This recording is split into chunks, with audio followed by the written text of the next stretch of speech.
Bismillahirrahmanirrahim warahmatullahi wabarakatuh. Alhamdulillah wassalatu wassalamu ala Rasulillah wa ala alihi wa ashabihi wa man tabi'ahum bi ihsanin ila yaumiddin, amma ba'd. Para jamaah sekalian rahimani wa rahimakumullah. Alhamdulillah pada malam hari ini kita masih dipertemukan oleh Allah Subhanahu wa taala dalam majelis ilmu, dan insyaallah ini kajian terakhir ya. Karena pekan depan sudah siap-siap Ramadan. Nah, jadi insyaallah akan kita lanjutkan beberapa hadis yang masih tersisa dalam pembahasan al-ghusl wa hukmil junub, yaitu pembahasan mandi besar dan hukum-hukum yang berkaitan dengan junub ya. Dan yang akan kita bahas hadis yang ke-104, wa an Ummi Salamah radhiyallahu anha qalat, dari Ummu Salamah semoga Allah meridhai beliau pernah berkata kepada Rasulullah sallallahu alaihi wasallam, ya Rasulullah, inni imra'atun ashuddu sya'ra ra'si afa anqudhuhu li ghuslil janabah wa fi riwayatin wal haidhah, qala la innama yakfiki an tahfiya ala ra'siki thalatha hasayatin, rawahu Muslim. Jadi Ummu Salamah bertanya kepada Rasulullah sallallahu alaihi wasallam, wahai Rasulullah, sesungguhnya aku adalah seorang wanita yang mengikat rambut kepalaku. Iya, aku adalah seorang wanita yang mengikat rambut kepalaku. Apakah aku harus menguraikannya, melepaskan ikatan rambut tersebut untuk melakukan mandi jinabat, dan dalam riwayat yang lain untuk melakukan mandi setelah suci dari haid? Maka apa kata Nabi? La, tidak, yaitu tidak perlu melepas ikatan rambutmu. Innama yakfiki an tahfiya ala ra'siki thalatha hasayat. Tidak perlu kau mengurai, melepas ikatan rambutmu tatkala mau mandi, tatkala mandi besar, mandi jinabat, atau mandi dikarenakan suci dari haid. Cukup bagimu untuk mengguyurkan ke kepalamu 3 kali guyuran. Ya, cukup bagimu untuk mengguyurkan air ke kepalamu 3 kali guyuran. Hadis ini riwayat Imam Muslim. Ya, hadis ini riwayat Imam Muslim. Nah, yang bisa kita ambil faedah dari hadis yang membahas tentang apakah wanita tatkala mandi jinabat ya, atau tatkala suci dari haid kemudian mandi, kemudian pada saat itu rambutnya diikat, apakah dilepas ikatan rambutnya atau tidak? Ini adalah pembahasan dari hadis yaitu Ummu Salamah. Dan yang bisa kita ambil dari hadis ini, yang pertama, adamu wujubi naqdil mar'ati sya'raha lil ghusli minal janabah awil ghusli minal haid. Tidak wajib untuk melepaskan rambut, melepaskan ikatan rambut bagi seorang wanita yang mandi jinabat atau mandi dikarenakan suci dari haid. Tidak wajib untuk apa? Dilepas ikatan rambutnya.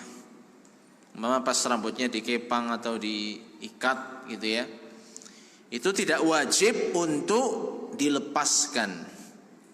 ikatan rambutnya tersebut. Yang kedua, al-iktifa bihathfil ma'i thalatha marrat 'ala ar-ra'si. Hadza huwa madhhabu jumhuril ulama. Yang kedua adalah cukup mengguyurkan air ke kepala sebanyak 3 kali. Dan ini adalah madhab atau pendapat dari jumhur al-ulama.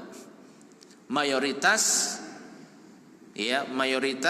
para ulama, meskipun memang ada perbedaan pendapat, ada khilaf, ada perselisihan pendapat di antara para ulama, nanti akan kita sebutkan.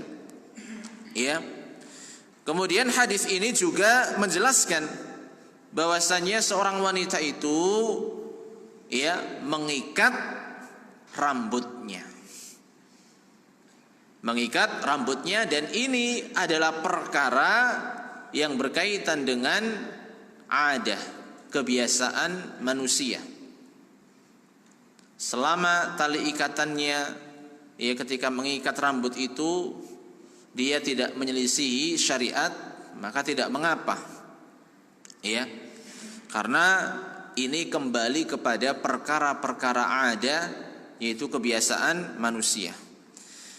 Nah, kemudian di sini Syekh Abdullah Al-Bassam menjelaskan perbedaan pendapat di antara para ulama.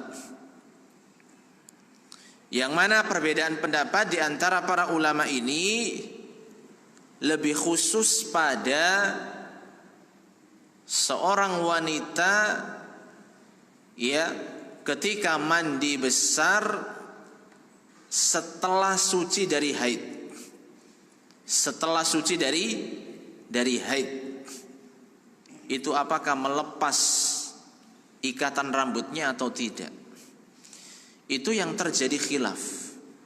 Itu yang terjadi khilaf, perbedaan pendapat di antara para ulama.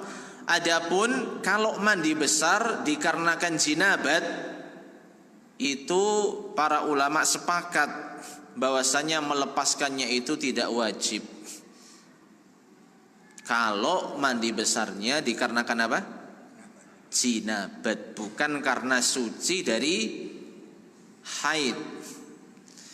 Yang ikhtilaf, yang berbeda pendapat itu adalah tatkala mandi besarnya itu dikarenakan suci dari haid.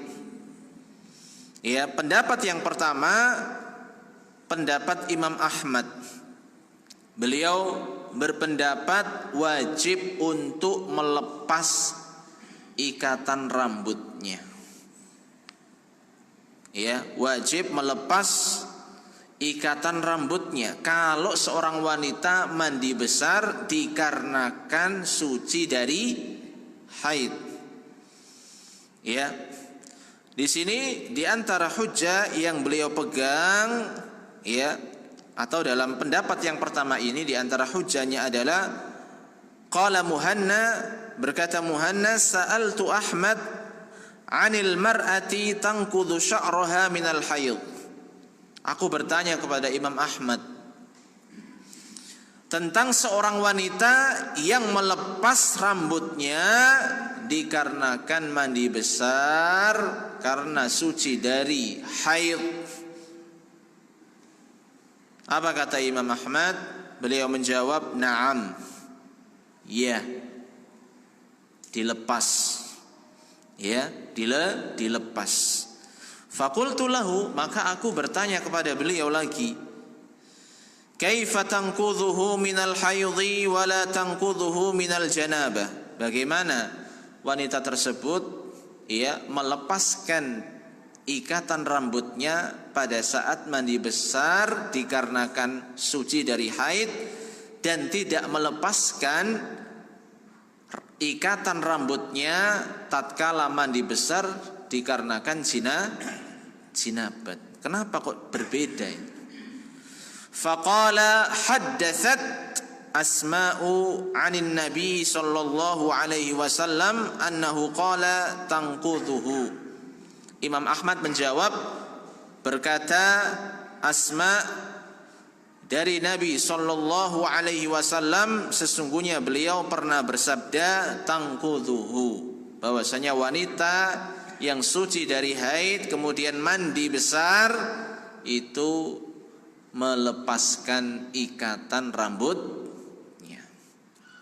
Ini yang dipegang oleh pendapat yang pertama, pendapat siapa? Imam Ahmad.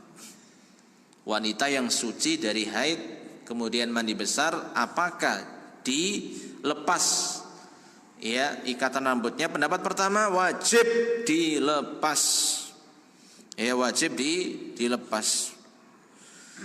Kemudian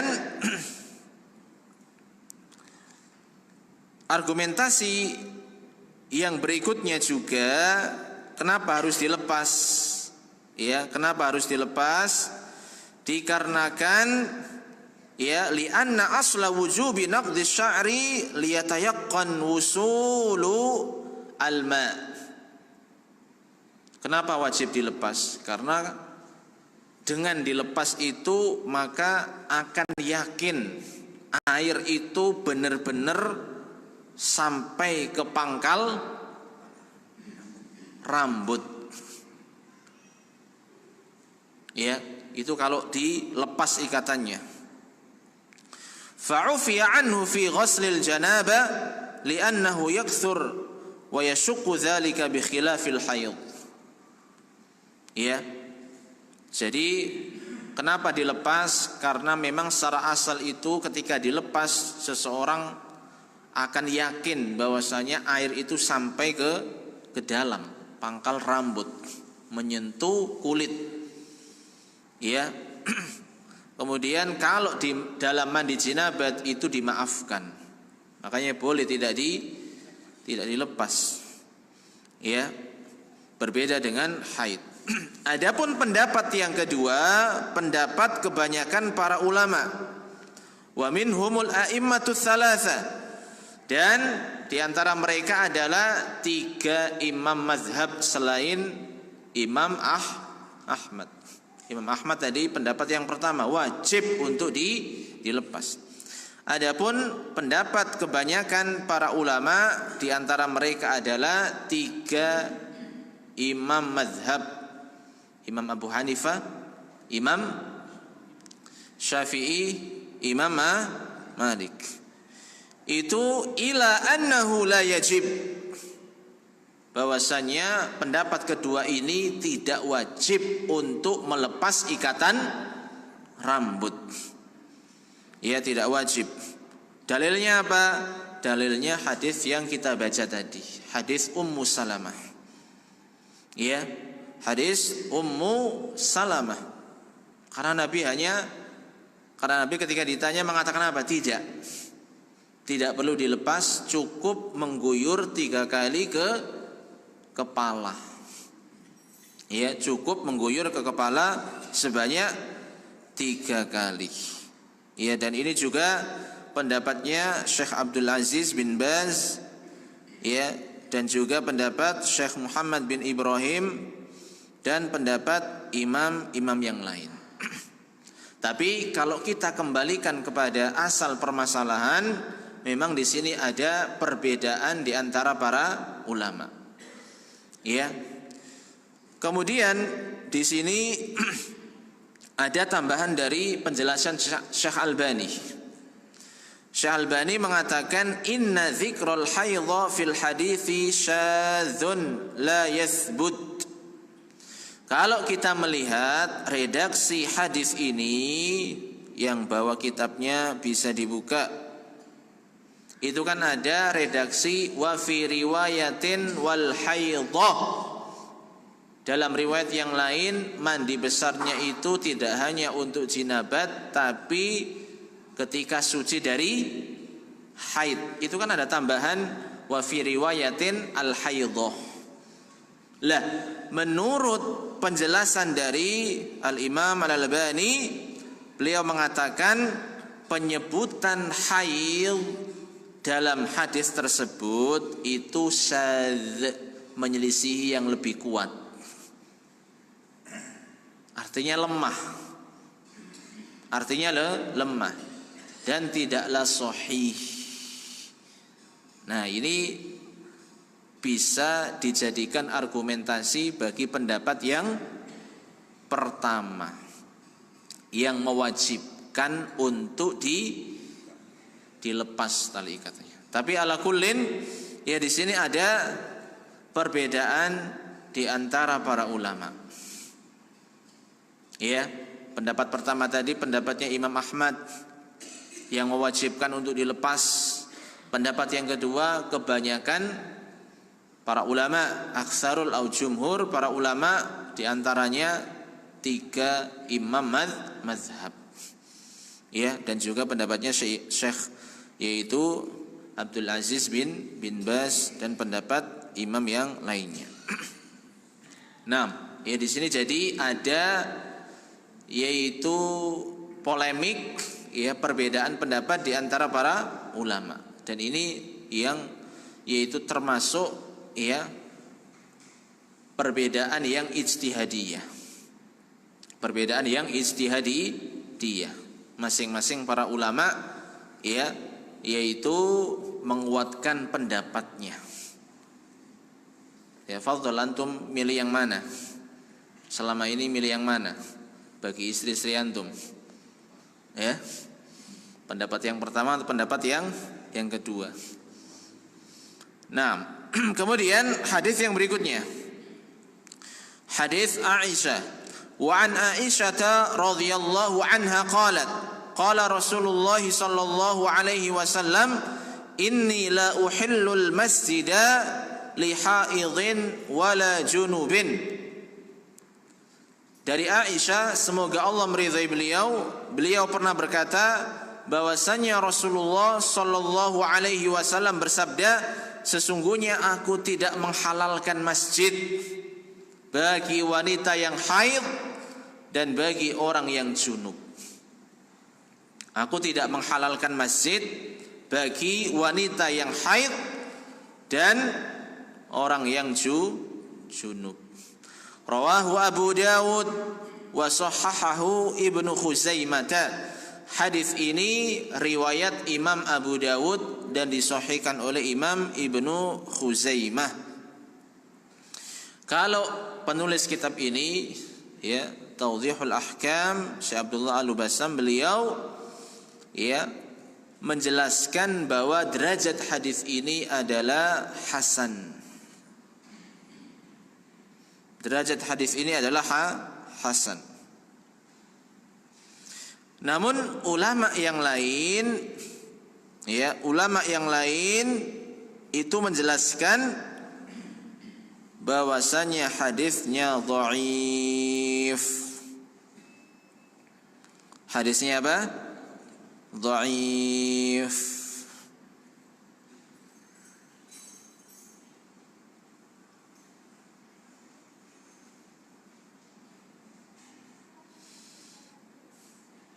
Dan di antara ulama yang mendhaifkan adalah Al-Imam Al-Albani dalam kitab beliau Dhaiful Jami'. Ya. Maka kalau dari status hadis saja sudah berbeda. Ada yang mengatakan hasan. Ya. Artinya bisa dipakai sebagai hujjah, sebagai dalil untuk menetapkan sebuah hukum. Kemudian pendapat ahli hadis yang lain mengatakan hadisnya dhaif. Maka masing-masing punya konsekuensi hukum yang berbeda. Kalau yang menetapkan hadisnya itu hasan atau sahih, maka wanita yang haid, orang yang junub boleh berdiam diri di masjid apa enggak? Tidak boleh. Lafadznya kan jelas, la uhillu, aku tidak halalkan. Berarti apa? Aku haramkan. Kalau haram berarti ya tidak boleh. Haram ke hukumnya. Ya. Ini bagi yang menetapkan hadisnya sahih atau alal aqal hasan. Tapi bagi yang mendhaifkan, maka hadis ini tidak bisa dijadikan dalil atau hujjah untuk mengharamkan wanita yang haid atau orang yang junub untuk berdiam diri di masjid. Iya. Nah ini, kalau dari sisi tad'if wa tashih, dari sisi menetapkan status hadisnya itu sudah berbeda, maka nanti efeknya kepada hukumnya. Ya. Lah sekarang antum milih siapa ini? Kita milih siapa? Milih ulama yang mensahihkan atau yang mendhaifkan? Kenapa kok milih yang mendhaifkan? Nah, kembali kepada kaidah, bagi kita yang masih awam, tidak memiliki ilmu alat untuk meneliti sebuah hadis dari akar-akarnya, sanad-sanadnya, perawi-perawinya, maka kewajiban orang yang awam itu taklid kepada ahli ilmu. Kalau masalah hadis berarti taklid kepada ahli hadis yang kita lebih thiqah, percaya kepada ulama hadis tersebut. Ya. Kalau umpama kita lebih condong, lebih mantep dengan yaitu pendapatnya Al-Imam Al-Albani, tapi belum tentu fanatik ya. Karena beliau sangat dakik, sangat teliti umpama. Nah, maka lebih condong kepada pendapat Al-Albani, maka tafadhol. Ini adalah yaitu tugas orang awam. Karena manusia itu terbagi menjadi dua. Ada juga yang membagi menjadi tiga. Kalau dua itu imma alim wa imma jahil. Alim nih orang yang berilmu, tahu, maka dia tidak boleh taklid. Kalau orang jahil, orang awam, maka dia nggak punya ilmu, nggak bisa memahami dalil, maka dia harus bertanya kepada ahlul ilmi. Fas'alu ahla dzikri in kuntum la ta'lamun. Ada yang mengatakan manusia itu terbagi menjadi tiga. Ada yang alim, ada yang thalibu ilmin, ada yang ami, yaitu awam. Kalau yang alim ini benar-benar ilmunya mumpuni. Kalau thalibu ilmin dia mengetahui dalil tapi tidak bisa berijtihad. Ya, dan yang ketiga itu orang awam, orang yang tidak paham. Dan kewajibannya adalah bertanya kepada ahli ilmu. Lah kita ini tidak punya ilmu alat untuk menghukumi hadis ini sahih, hadis ini dhaif, hadis ini mungkar, hadis ini hasan. Kita nggak bisa karena nggak punya ilmunya. Maka kewajiban kita itu bertanya kepada ahli ilmu. Dan di sini banyak sekali kitab-kitab yang sudah menjelaskan status hadis. Ketika ada perbedaan di antara ahli hadis, maka kita pilih dari dua ahli hadis ini mana kita yang lebih percaya kepada salah satu dari keduanya. Ya. Nah, kalau kita condong kepada yang mensahihkan, berarti nanti konsekuensinya mengharamkan berdiam diri di masjid bagi wanita yang haid dan juga orang yang sedang junub. Tapi kalau condong kepada ulama hadis yang mendhaifkan, maka jangan sekali-kali mengharamkan apa-apa yang hukumnya tidak haram. Tidak boleh.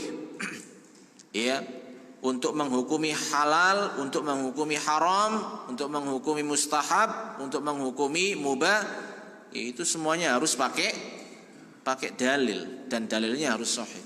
Selama tidak ada dalil sahih yang mengharamkan, maka kembali kepada asal, yaitu dibolehkan.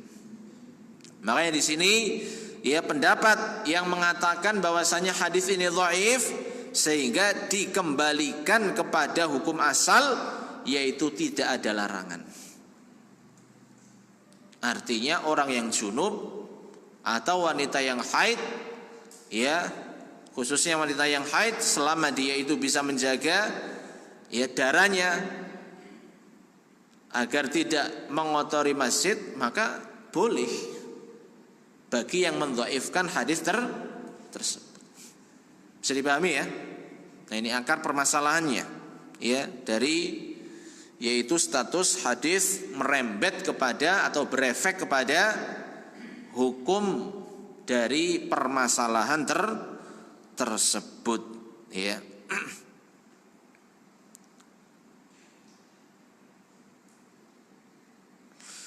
Nah, adapun kitab yang saya pakai yaitu Tawdhihul Ahkam, penulisnya lebih condong kepada menghasankan hadis ini.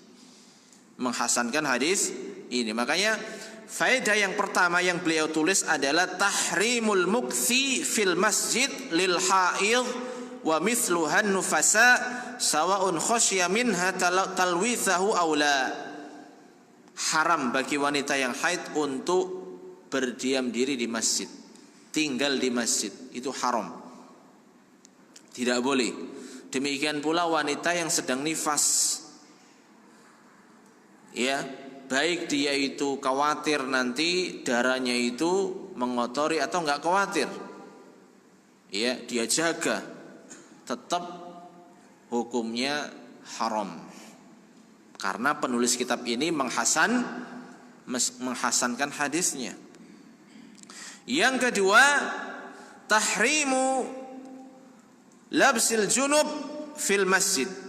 Demikian pula orang yang junub diharamkan untuk tinggal di masjid. Ya. Ammal mururu fil masjid lil junub wal haid faqad ajazahu aktsarul ulama. Kalau cuma sekedar lewat maka tidak mengapa. Kebanyakan para ulama memperbolehkan kalau cuma sekedar apa? Lewat. Ya. Ini faedah yang pertama dan kedua tadi ini adalah bagi pendapat yang mensahihkan hadis. Kalau yang mendhaifkan sudah habis perkara sudah. Iya, bisa dipahami ya.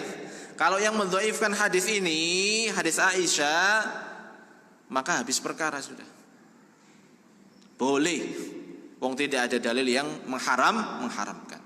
Lah apa yang saya baca ini adalah yaitu ya pendapat yang mensahihkan hadis. Ya, pendapat yang mensahihkan hadis. Kemudian faedah yang berikutnya, yajuzul uburil hajah. Bolehnya menyeberang atau melewati masjid dikarenakan ada hajah. Min akhdhi syai'in aw tarkihi, yaitu ketika ingin mengambil sesuatu di masjid. Ya, umpama ada tas yang ketinggalan di dalam masjid. Kalau cuma sekedar lewat atau ngambil ya barang yang ketinggalan maka tidak mengapa. Ya, au kaunit tariqi fihi, atau ya masjid tersebut memang lewat ya, yaitu apa? Jalan untuk melewati, itu tidak mengapa. Dalilnya apa? Dalilnya adalah sebuah hadis riwayat Imam Muslim. Nabi pernah berkata kepada Aisyah, nawilini al-khumrata minal masjid. Nabi pernah meminta kepada Aisyah, wahai Aisyah, tolong ambilkan untukku tikar kecil yang ada di masjid. Ya. Apa jawaban dari Aisyah? Qalat inni haidun. Wahai Rasulullah, aku ini sedang haid. Aku ini sedang haid. Kemudian Nabi membalas, inna haidhataki laysat fi yadiki. Bahwasanya haidmu itu wahai Aisyah tidak pada tanganmu. Artinya apa? Kalau cuma sekedar untuk mengambil, ya mengapa? Karena haid itu bukan pada tanganmu. Kenapa kok sampai nggak mau mengambilkan dengan alasan apa? Aku ini sedang haid. Jadi kalau untuk hajat sekedar ngambil, ya itu tidak mengapa. Ya. Ingat, ini tadi adalah bagi yang berpendapat hadis Aisyah itu hadis yang sahih. Sehingga mengharamkan wanita yang haid atau orang junub untuk tinggal di masjid. Adapun yang mendhaifkan, melemahkan hadis, maka perkaranya jelas. Tidak ada larangan. Ya. Nah, kemudian yang berikutnya, nah ini sebagai tambahan juga, ada sebuah asar ya dari Atha bin Yasar, beliau mengatakan kana rajulu min ashabi Rasulillah sallallahu alaihi wasallam yakunu junuban fayatawadda thumma yadkhul al-masjid wa yatahaddats fihi. Dahulu ada seorang laki-laki dari sahabatnya Nabi yang dalam keadaan junub. Lalu dia berwudu, kemudian masuk masjid, kemudian berbicara di dalam masjid tersebut. Ini diantara adab juga, kalau memang tidak mandi, ya maka dia berwudu, ya maka dia berwudu.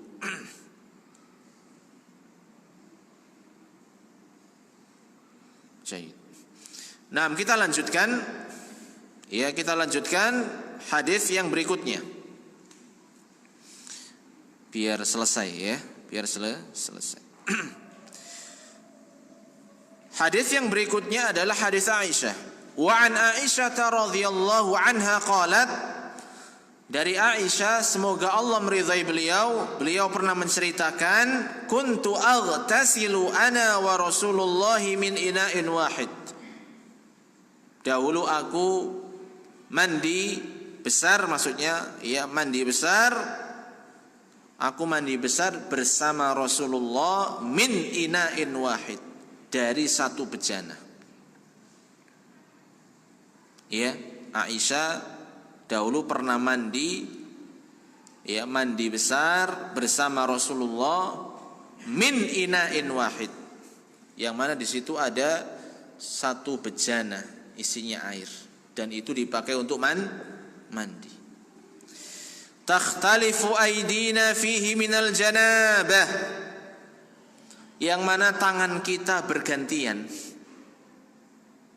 mengambil air dari bejana tersebut untuk mandi jinabat.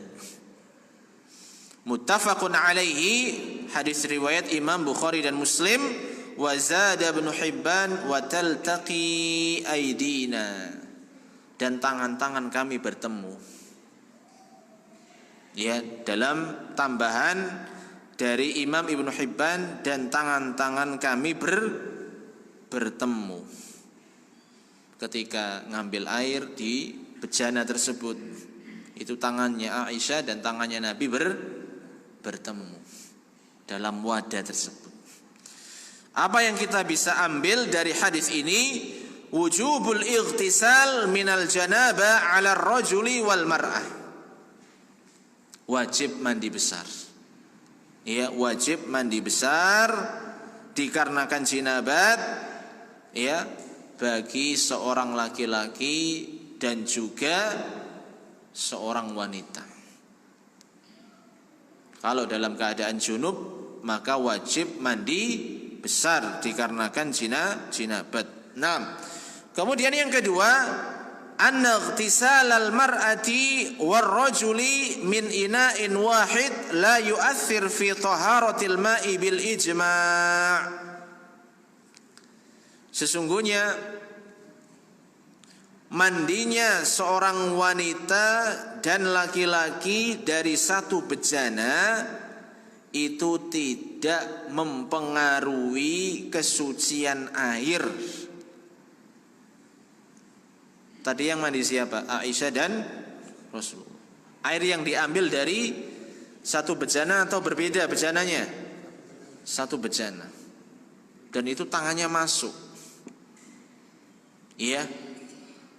Maka hadis ini menjadi dalil bahwasannya apabila ada seorang suami istri umpama mandi besar kemudian mengambil air dari tempat yang sama, maka tidak mempengaruhi kesucian air tersebut meskipun kena tangannya. Ya, maka tidak mempengaruhi kesucian air tersebut. Makanya ditegaskan dalam poin yang berikutnya, anna wad'al junubi yadahu fil ina'i alladhi fihi al-ma'u la yaslubuhu tuhuriyah bal huwa bakin ala tuhuriyatihi. Bahwasanya apabila ada orang yang junub kemudian dia letakkan tangannya ke dalam air di sebuah bejana, maka itu tidak menjadikan air tersebut hilang kesuciannya, atau disebut sebagai apa? Air al-musta'mal, air yang sudah dipakai, karena itu kena tadi itu. Maka meskipun mengenai tangan, ya, itu tetap apa? Tetap suci. Ya, bakin ala tuhuriyatihi, tetap suci dan tidak hilang kesucian dari air tersebut. Ya. Nah, kemudian yang berikutnya, jawazu an yara kullu wahid min az-zawjaini badanal akhar wa auratahu, yaitu bolehnya melihat masing-masing dari suami istri yaitu auratnya. Karena ini kan dalam keadaan mandi. Maka ya, karena suami istri maka boleh untuk melihat aurat satu dengan yang lainnya. Kemudian yang berikutnya, istihbabut taqlil min ma'il wudhu wal ghusli, yaitu dianjurkan untuk memakai air yang hemat.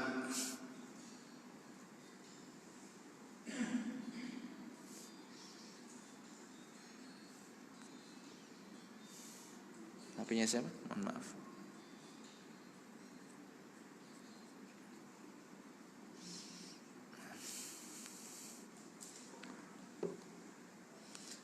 Nama apa tadi ya?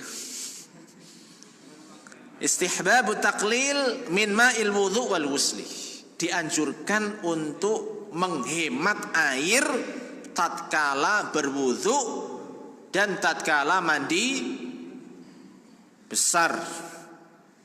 Fahadha an-nabiy sallallahu alaihi wasallam huwa wa Aisyatu yaghtasilani wa yaghtarifani min ina'in wahid.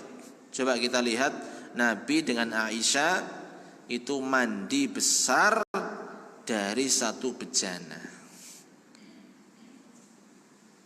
Belum ada shower, ya, kemudian keran, tapi bejana itu aja. Ini menunjukkan apa? Penghematan air, tidak boros dalam berwudu dan dalam mandi besar. Jaa fi ba'd riwayatil Bukhari min qadahin yuqalu lahul faraq. Al-qadah yakni ina'u syurbin. Dalam riwayat yang lain, riwayat Imam Bukhari, itu bejana yang dipakai itu dinamakan al-faraq. Wal qadah ina'u syurbin, bejana untuk minum. Ya. Kemudian di sini dijelaskan oleh ulama, qala al-Baji as-shawab annahu sa'ani aw thalathatu asu' kama alaihi al-jamahir. Bahwasanya air yang dipakai itu 2 sok. Dua sok. Ya, atau 3 sok. Air yang dipakai untuk apa? Untuk mandi, ya, untuk mandi. Artinya sangat hemat sekali, ya, sangat hemat sekali. Bahkan 1 sok itu berapa mud? 4 gini, ya. Itu dalam riwayat yang lain, Nabi itu mandinya 1 sok sampai 5 mud. 1 sok itu berapa? 4 kali sampai 5 mud. Ya 5 gini ya. Nah, di sini juga ada penjelasan as-sa'ani. 2 sok. Berarti 2 sok berapa mud tadi? 1 mud 4, 2 sok berarti 8 gini ya. Atau 3 sok, 4 kali 3, 12 gini ya. Intinya apa? Intinya tidak boros, tapi hemat. Kalau kita kan banyak air ya, sampai jebar itu. Masih ada berapa menit? Berapa? Sudah ada? Belum ya? Nah, di sini ada 1 hadis lagi. Hadis terakhir dalam pembahasan masalah mandi besar dan hukum-hukum yang berkaitan dengan orang junub. Hadis yang terakhir adalah hadis Abu Hurairah.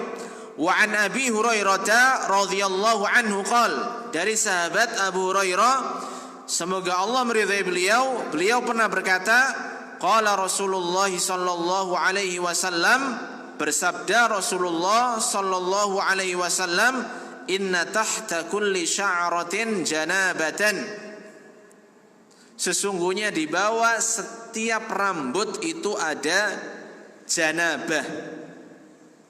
Sesungguhnya di bawah setiap rambut itu ada janabah. Faghsilu sya'ra wa ankul basyara, maka siramlah, basuhlah rambut, karena setiap rambut ini dia dihukumi janabah. Makanya apa? Harus dibasahi, disiram. Wa ankul basyara, dan kenakan pada kulitnya. Kenakan pada apa? Kulitnya. Ya, hadis ini rawahu Abu Dawud wa Tirmidzi wa dha'afa. Hadis riwayat Imam Abu Dawud dan Imam Tirmidzi, dan keduanya mendhaifkan. Wali Ahmad an Aisyah, dan juga riwayat Imam Ahmad dari Aisyah, semoga Allah meridai beliau, nahwuhu, semisal riwayat tersebut atau redaksi tersebut, wa fihi rawin majhul, dan di dalamnya ada perawi yang majhul, yang tidak dikenal, artinya dhaif. Makanya di sini derajat hadis ini adalah dhaif. Hadis ini hadis yang lemah. Namun hadis ini tidak bertentangan dengan hakikat mandi besar, yang mana mandi besar itu harus ya menyiramkan air ke seluruh anggota badan, tak terkecuali rambut ini harus mengenai air. Seakar-akarnya harus kena air. Jadi meskipun hadis ini dhaif, tapi dia mendukung ya hadis-hadis yang sahih yang menjelaskan bahwasanya mandi besar itu tidaklah sah kecuali harus terkena air semuanya. Sampai-sampai kulit rambut ini harus kena apa? Kena air. Di sini disebutkan ya, setiap di bawah rambut itu ada janabah, dihukumi janabah yang harus disiram, dibasuh atau yaitu terkena air. Ya. Maka meskipun hadis ini dhaif, ada beberapa faedah yang bisa kita ambil. Yang pertama, wajibnya mandi dikarenakan jinabat, mandi besar dikarenakan jinabat, ya. Kemudian dia benar-benar meneliti pada saat dia mandi besar. Kenapa demikian? Li'annahu la yasihhu ma'al hadath salatun. Karena tidak sah orang yang sholat dalam keadaan hadas. Kalau dia mandinya tidak sempurna, ada bagian tubuh yang tidak kena air umpama, mandinya sah apa enggak? Apakah dia berubah menjadi orang yang suci dan sudah tidak berhadas? Kalau mandinya enggak sempurna, maka dia tetap berhadas karena mandinya tidak sempurna. Kalau dia berhadas, maka meskipun dia sholat ikhlas sesuai tuntunan Nabi, sholatnya sah apa enggak? Tidak sah, karena dia tidak memenuhi syarat sah sholat, yaitu suci dari hadas. Ya. Kemudian faedah yang lainnya adalah wajibnya mengguyur air ke seluruh anggota tubuh. Wajib. Ya, fala taqmulu taharatu bi tarki syai'in minhu. Tidak boleh ada satu bagian pun yang tertinggal. Umpama rambutnya atau umpama bagian-bagian lain yang biasanya sulit ditembus sama air, umpama ketiaknya, karena gini terus, ya, akhirnya ketiaknya nggak kena air. Atau bagian anggota badan yang lain, ini juga dijelaskan oleh para ulama, ya, sampai-sampai ya, langsung aja faedah yang paling terakhir itu ya. Yaitu hendaknya apa? Para ulama mengatakan an yusilal ma'a ila maghabinihi wa jami'i badanihi fayatafaqqadu usula sya'rihi wa ghadari fi udhunayhi wa tahta halqihi wa ibtayhi wa umqa surratihi. Ini bagian-bagian yang biasanya sulit ditembus air, kecuali harus benar-benar ya seksama orang tersebut. Di antaranya adalah pangkal-pangkal rambut, kemudian daerah-daerah telinga. Ini kalau nggak diperhatikan bisa-bisa ada bagian yang nggak kena air, ya, atau di tenggorokannya, atau di ketiaknya, ya, atau di bagian pusarnya, atau di bagian ilyataihi, bagian pantatnya. Itu juga kalau nggak diperhatikan bisa-bisa apa? Ada yang nggak kena air. Ya, demikian pula di mana ini? Lutut, bagian belakangnya itu. Nah, ini para ulama juga sudah mengingatkan agar jangan sampai ada bagian yang tertinggal tatkala mandi besar. Ya, ini sudah azan ya, sudah tadi. Nah, maka ya meskipun hadis ini dhaif, tapi masih